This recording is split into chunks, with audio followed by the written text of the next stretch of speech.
जय जिनेन्द्र बंधुओं, आज सुनते हैं मुनिराज, सुअर और बाघ की कहानी। किस प्रकार एक सुअर ने मुनिराज की बाघ से रक्षा की और अहिंसा धर्म का पालन किया।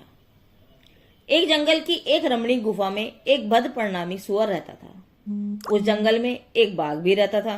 वह क्रूर परिणामी था। एक वीतरागी मुनिराज विचरण करते हुए उस जंगल में आए जिस गुफा में सुअर रहता था। मुनिराज उसी गुफा में विराजमान होकर शुद्धोपयोग के द्वारा आत्म ध्यान करने लगे। मुनिराज को गुफा में देखकर भद्र परिणामी सुअर को ऐसा विचार आया कि अहो, यह कोई वीतरागी महात्मा मेरी गुफा में पधारे हैं। उन्हें देखकर मुझे अपूर्व शांति मिली है। इनके पधारने से मेरी गुफा धन्य हो गई। मैं किस प्रकार इनकी सेवा करूं। ऐसे शुभ भाव पूर्वक वह सुअर गुफा के दरवाजे पर बैठकर मुनिराज की रक्षा करने लगा।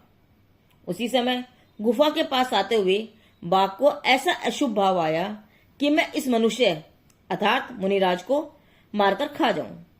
परंतु वहां स्थित शुद्धोपयोग में लीन वे मुनिराज न तो सुअर के ऊपर राग करते हैं और न ही बाघ के ऊपर द्वेष करते हैं। वे तो सच्चे वितरागी संत थे। मुनिराज को खाने के लिए बाघ गुफा के पास आया। ऐसा ख्याल सुअर को आते ही वह तुरंत ही बीच में आकर बाघ को रोकने का प्रयास करता है। बाघ उस पर टूट पड़ा। बाघ और सुअर दोनों लड़ने लगे, खूब लड़े।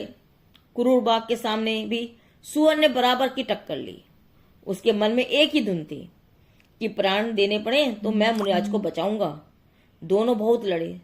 देखो, एक तो मुनिराज के रक्षण के लिए लड़ता है और दूसरा मुनि के भक्षण के लिए लड़ता है। लड़ते लड़ते दोनों ने एक दूसरे को मार डाला। उन दोनों में से बाघ तो मरकर नरक गया और सुअर मरकर स्वर्ग में गया।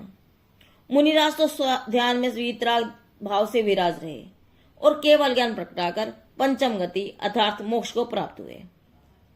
आइए अब हम सुअर और बाघ के परिणामों की तुलना करते हैं।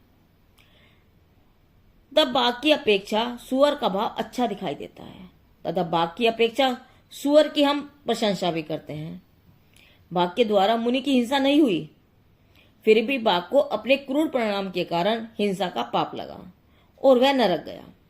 इधर सुअर के द्वारा बाघ की हिंसा हुई, फिर भी वह अपने शुभ परिणाम के कारण स्वर्ग में गया।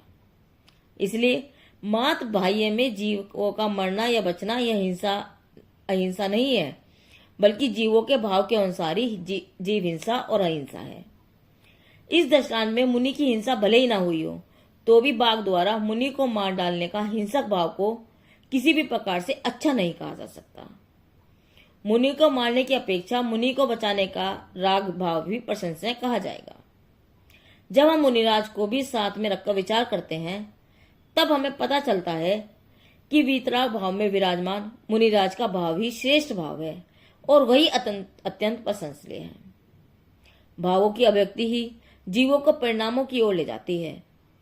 हे भव्य जीवों, अपने भावों को संभालो और अहिंसामय धर्म को अपनाओ। यह कथा जैन कथा संग्रह पंडित रमेश चंद्र जैन शास्त्री जी से ली गई है। जिनदेव की वाणी आगम वाणी।